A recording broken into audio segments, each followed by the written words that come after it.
നമസ്കാരം. മലാപ്പറമ്പ് സ്വദേശിയായ യുവാവിനെ തട്ടിക്കൊണ്ടുപോയി നഗ്നദൃശ്യം പകർത്തിയ കേസിൽ ഒന്നാം പ്രതിയായ കോഴിക്കോട് സ്വദേശിനിയെ പിടികൂടാനാവാതെ പോലീസ്.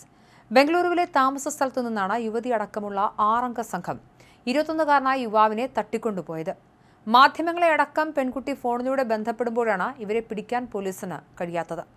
കഴിഞ്ഞ 24-നാണ് 6 അംഗ സംഘം ബംഗളൂരുവിലെ താമസ സ്ഥലത്തു നിന്നും യുവാവിനെ തട്ടിക്കൊണ്ടുപോയി കോഴിക്കോട്ട് ഒരു വീട്ടിൽ ബന്ദിയാക്കുകയും നഗ്നദൃശ്യമെടുത്ത് മാതാവിന് അയച്ചു കൊടുക്കുകയും ചെയ്തത്.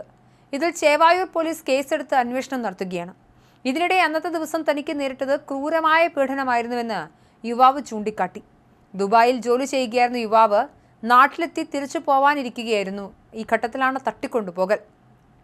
കേസിൽ ഒന്നാം പ്രതിയായ പെൺകുട്ടിയുമായി 21-കാരന് സൗഹൃദമുണ്ടായിരുന്നു. ഈ സൗഹൃദം യുവതിയുടെ പങ്കാളി അറിഞ്ഞതാണ് ഇങ്ങനെയൊരു തട്ടിക്കൊണ്ടുപോകലിന് കാരണം എന്നാണ് യുവാവ് കരുതിയത്.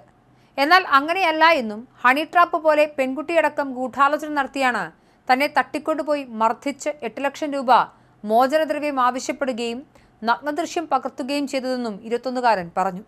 ഓഗസ്റ്റ് 4-ാം തീയതി തന്നെ ബന്ദിയാക്കിയ കോഴിക്കോട്ടെ വാടക വീട്ടിൽ നിന്നും രക്ഷപ്പെട്ട് കാക്കൂർ സ്റ്റേഷനിലേക്ക് ഓടിക്കയറുകയായിരുന്നു. അതുകൊണ്ട് മാത്രമാണ് ജീവൻ തിരിച്ചു കിട്ടിയതെന്നും യുവാവ് പറയുന്നു. പ്രധാന പ്രതിയായ യുവതിയുമായി സൗഹൃദത്തിലായിരുന്നപ്പോൾ ദുബായിൽ പോകാൻ താൻ സഹായിച്ചു. എന്നാൽ അവിടെ എത്തിയതോടെ ഇവർ മറ്റൊരാളുമായി സൗഹൃദത്തിലായി. പിന്നെ യുവതിയുമായി ബന്ധമുണ്ടായിരുന്നില്ല. താൻ നാട്ടിലെത്തി തിരിച്ചു പോകാൻ നോക്കുന്നതിനിടെ യുവതിയും നാട്ടിലെത്തി. ബംഗളൂരുവിൽ നിന്നായിരുന്നു ദുബായിലേക്കുള്ള വിമാനം. ഇതിനിടെ അടിയന്തരമായി കാണണമെന്ന് യുവതി ആവശ്യപ്പെടുകയും താൻ താമസിക്കുന്ന ഫ്ളാറ്റിലേക്ക് ഇവർ ഗുണ്ടാ സംഘത്തെ അയക്കുകയും ആക്രമിക്കുകയായിരുന്നുവെന്നും യുവാവ് പറയുന്നു. 24-ന് ഗുണ്ടാ സംഘങ്ങൾ താമസ സ്ഥലത്തെത്തി വാതിൽ ബലമായി തള്ളിത്തുറന്ന് അകത്ത് കടക്കുകയായിരുന്നു. ശേഷം വായിലൂടെ പ്ലാസ്റ്റർ കെട്ടി ബംഗളൂരുവിൽ നിന്നും കാറിന്റെ ഡിക്കിയിലിട്ട് കത്തിവെച്ച് ഭീഷണിപ്പെടുത്തിയാണ് കോഴിക്കോട് വരെ കൊണ്ടുപോയതെന്നും യുവാവ് പറഞ്ഞു. തുടർന്ന് ചാൽത്താഴം എന്ന സ്ഥലത്തെ വാടക വീട്ടിലെത്തി 5 ദിവസത്തോളം പൂട്ടിയിടുകയും മർദ്ദിക്കുകയും ചെയ്തു.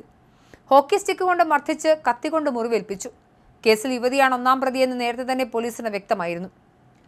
അതേസമയം യുവാവിനെതിരെ ബദലാരോപണവുമായി പെൺകുട്ടി രംഗത്തുണ്ട്. ഇതിനിടെ ഒന്നാം പ്രതിയായ പെൺകുട്ടി പരാതിക്കാരനായ യുവാവിനെതിരെ ഗുരുതര ആരോപണമാണ് ഉന്നയിക്കുന്നത്.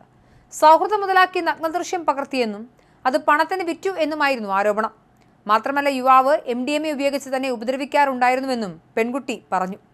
എന്നാൽ താൻ MDMA ഉപയോഗിക്കുന്നുണ്ടെങ്കിൽ രക്തപരിശോധനയ്ക്ക് തയ്യാറാണെന്നും ഉപദ്രവിച്ചെങ്കിൽ എന്തുകൊണ്ട് ഇത്ര ദിവസമായിട്ടും പരാതി കൊടുത്തില്ലെന്നും യുവാവ് ചോദിച്ചു. നേരത്തെ യുവാവിനെതിരെ നടക്കാവ് സ്റ്റേഷനിൽ പോക്സോ കേസുണ്ട്. പക്ഷേ ഇതിലൊരു തെളിവും പോലീസിന് ശേഖരിക്കാൻ കഴിഞ്ഞിട്ടില്ല. താനുമായി നേരത്തെ പ്രണയത്തിലായിരുന്ന പെൺകുട്ടിയാണ് പോക്സോ കേസ് കൊടുത്തത്. പ്രണയത്തിൽ നിന്നും പിൻവാങ്ങിയപ്പോൾ അതിന്റെ പ്രതികാരമായി തനിക്കെതിരെ പോക്സോ കേസ് നൽകുകയായിരുന്നുവെന്നും യുവാവ് പറയുന്നുണ്ട്. യുവാവിനെ തട്ടിക്കൊണ്ടുപോയ കേസിൽ കഴിഞ്ഞ ദിവസം കണ്ണൂർ സ്വദേശിയെ ജിതിൻ എന്നയാളെ പിടികൂടിയിരുന്നു. യുവതിയടക്കം 5 പേരെ ഇനിയും പിടികൂടാനുണ്ട്.